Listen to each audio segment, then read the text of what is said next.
There's a quiet that has settled over country music. It's not the good kind, the one that hangs in the air between the final fiddle note and the roar of a crowd.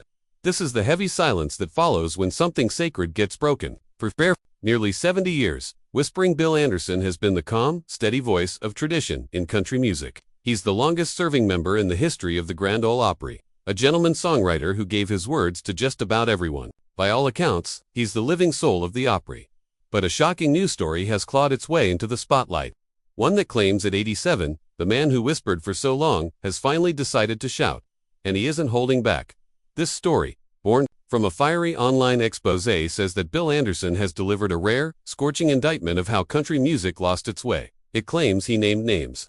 5 of them, to be exact, with rumors of 2 more. 5 artists, all tied to the Grand Ole Opry, who he supposedly believes helped push the genre he built his life on into decline. This isn't just about changing styles. The narrative claims this is about betrayal. It's the story of an icon watching the pillars of his world crumble. One pop crossover and one stadium tour at a time. Tonight, we're not just repeating rumors. We're digging into the story that has Nashville buzzing.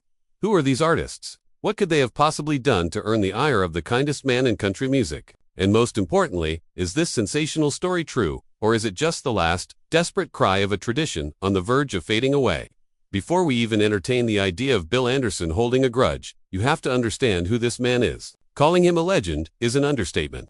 Calling him an Opry member misses the point. For over 60 years, Bill Anderson has been the Grand Ole Opry, inducted way back on July 15, 1961. He is the longest-serving member in its history, a living bridge connecting the era of Hank Williams to the stars of today. Born James William Anderson III, he wasn't a product of the Nashville machine. He was a journalism student from the University of Georgia who just had a way with words and a soft, breathy vocal style that sounded like nothing else on the radio. That style earned him the nickname Whispering Bill, a name he didn't love at first, but it perfectly captured his gentle storytelling approach. His success wasn't just his own, it was in his pen. Anderson is, without a doubt, one of the most decorated songwriters in music history. As a 19-year-old kid, he wrote City Lights, which became a massive no.1 hit for Ray Price in 1958, and blew the doors of Nashville wide open for him. From there, his words became the soundtrack for a generation. He wrote iconic hits for Connie Smith, like Once a Day. He penned songs for Lefty Frizzle, Jim Reeves, and Porter Wagoner. His influence was so massive that his songs have been recorded by everyone from country purists to musical giants like James Brown, Aretha Franklin, and Dean Martin, but his heart was always at the Opry. While other stars chased fame in LA or New York, Anderson remained a constant, weekly presence. On that stage, he understood it wasn't just a venue, it was a sanctuary for country music tradition. Dan Rogers, the Opry's vice president, said it best. The Grand Ole Opry continues to be built on the shoulders of Opry members, such as Bill Anderson. He has continued to be a bridge between new and legacy artists for 64 years now. Think about that. A bridge, not a gatekeeper, not a critic, a bridge. He co-wrote the 1995 hit, Which Bridge to Cross, Which Bridge to Burn with Vince Gill, kicks a huge career comeback.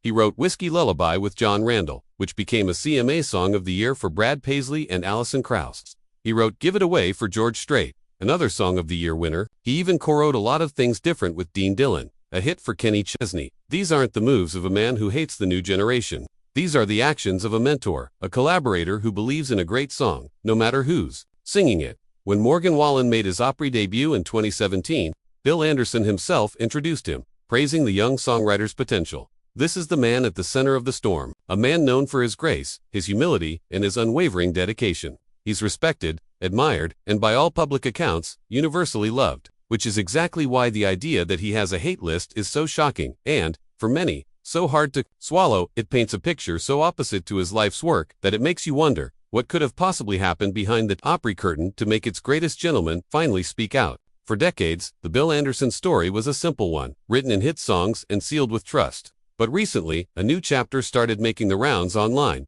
mostly on YouTube and social media. A sensational video popped up with a title, a lot like this one, claiming that at 87, Bill Anderson exposes the 5 Opry stars who destroyed country music. The story it told wasn't one of gentle critique, but of deep-seated betrayal. It was framed as a plea to save the soul of the genre. This wasn't a formal interview. It wasn't a press release from his team. It was presented as a fiery a mashup of alleged statements that painted a picture of a man pushed to his limit. The story caught fire because it was the polar opposite of everything people knew about Whispering Bill. The idea that this pillar of country music would actually name names was drama that people couldn't look away from. The central claim is that Anderson, watching country music evolve, had identified key figures who, in his opinion, steered the genre off course. This wasn't about backstage drama. According to the story, this was about the very definition of country music. The narrative argues that Anderson saw a shift from authentic storytelling to slick, commercial formulas, and he supposedly pinpointed the artists who he felt led the charge.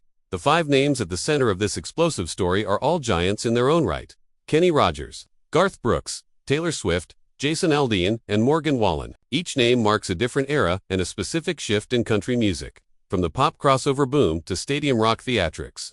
A superstar's departure to pop, the rise of bro country, and the modern era of viral fame.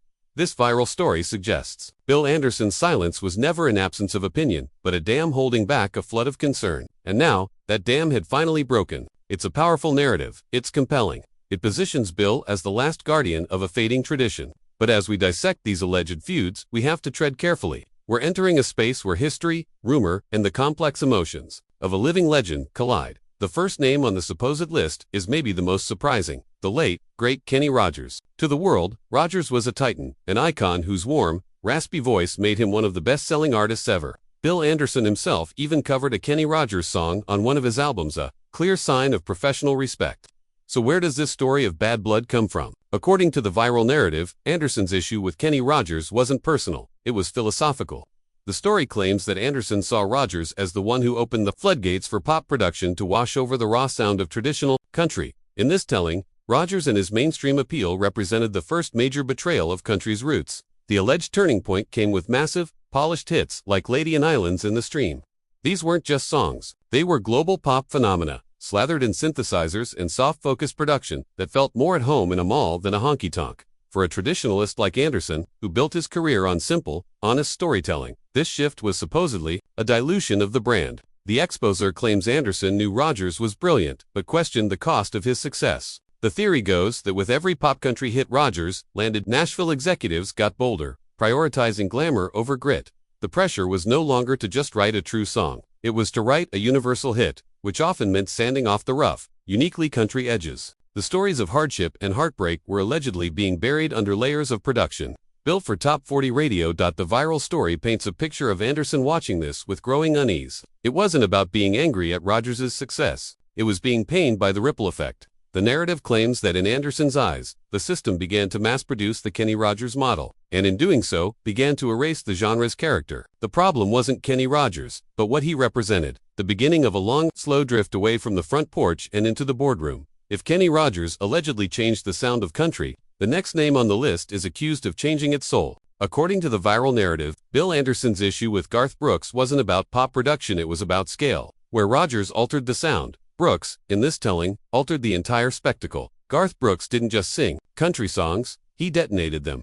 He arrived in the 90s like a force of nature, transforming the country concert from a seated, respectful show into a stadium rock event with fireworks, smoke, and flying harnesses. The narrative claims Anderson never knocked Brooks's talent as a performer. In fact, he admitted Garth was one of the most electric entertainers ever. But the concern was about the transformation that came with it. The intimacy was gone. According to the exposé, Anderson remembered how fans used to hang on every word of a story. In the age of Garth, they were screaming over pyrotechnics.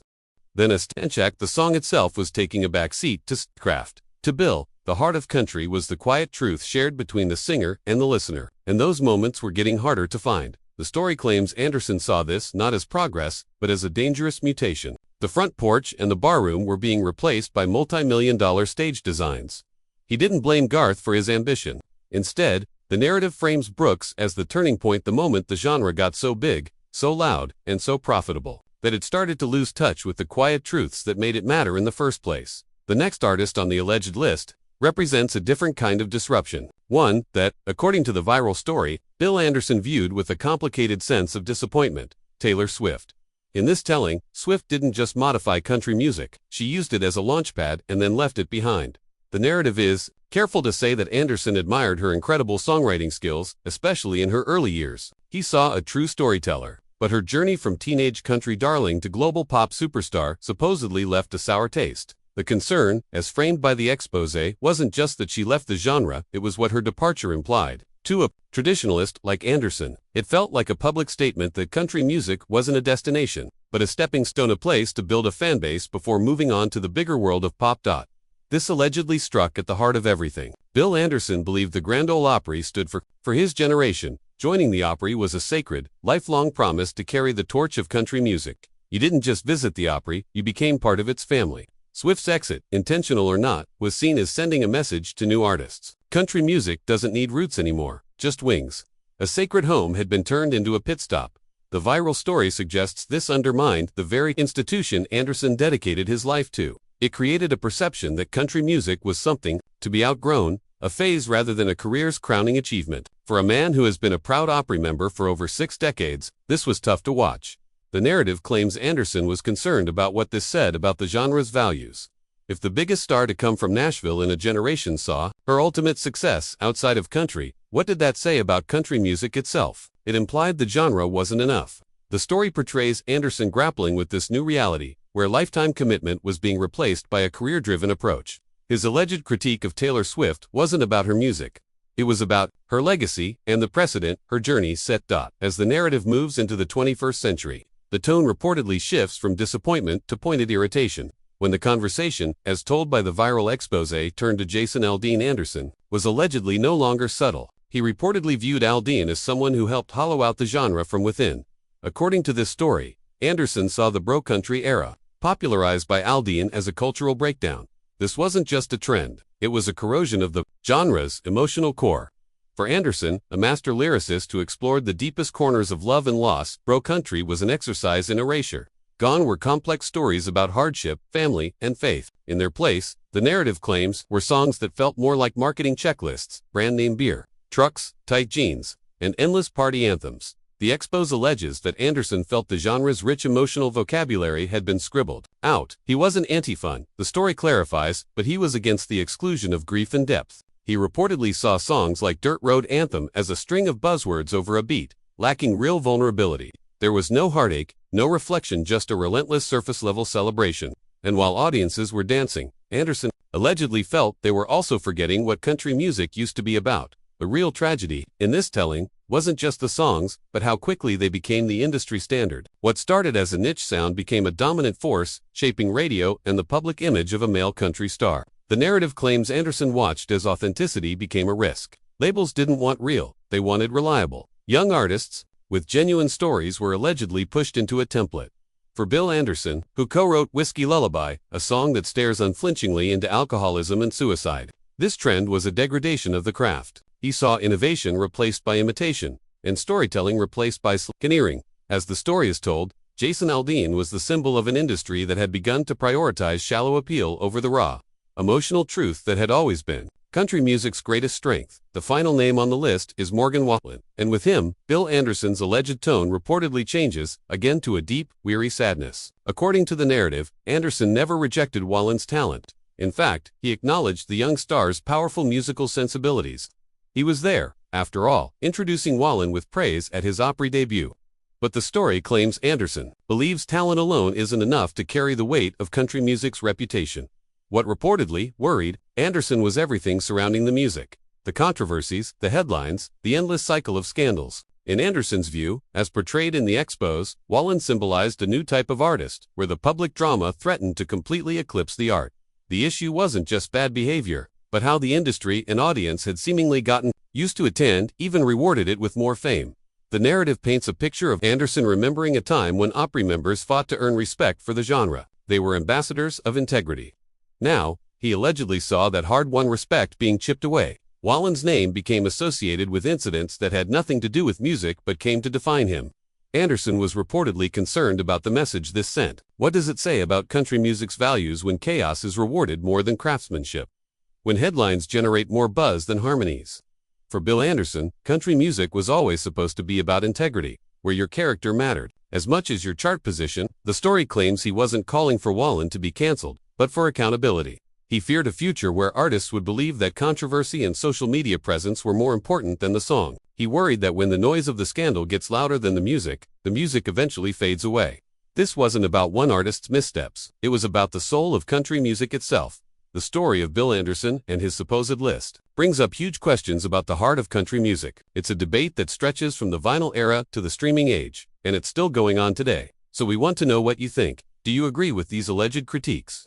Has country music lost its way, or is this just natural evolution? Let us know your thoughts in the comments. And if you believe in the importance of these real histories behind the legends, make sure you subscribe for more stories about the feuds, friendships, and forgotten tales that shape the music we love. So, after all of that, we have to ask the most important question: is any of this true? The unavoidable fact is that the central claim that Bill Anderson publicly named artists he hated or created a list of those who destroyed the genre is not supported by any credible evidence. The entire narrative comes from a viral YouTube video that pieced together a dramatic interpretation of his views. There are no reputable news reports, no nth-record interviews, and no official statements from Anderson or his team that confirm he ever made such a list. In fact, the public record paints the exact opposite picture. Bill Anderson's career is a masterclass in being a unifier and a mentor. This is the man who co-wrote hits for and with the very generations of artists he allegedly despises.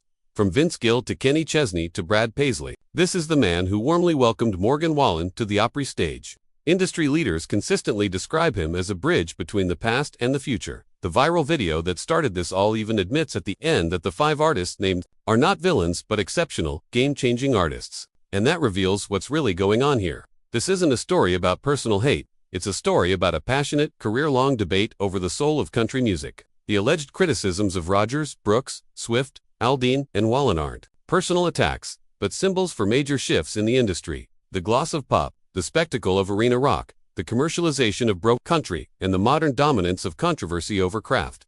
The narrative that Bill Anderson hates these artists is a sensational frame for a much more nuanced and legitimate concern held by many. The story is powerful because of the contrast between Whispering Bill's gentle persona and the fiery condemnation in the exposé. It's compelling storytelling, but it's still a story. There is no evidence of a real feud, no documented animosity, and certainly no hate list. What we have is the legacy of a man who has given his life to the Grand Ole Opry and who cares so deeply about country music that his perceived concerns, even when dramatized by others, can shake the foundations of Nashville. The truth behind the whisper isn't hatred. It's a profound and abiding love for a genre he fears is losing its way. And that is a far more powerful story than any feud could ever be.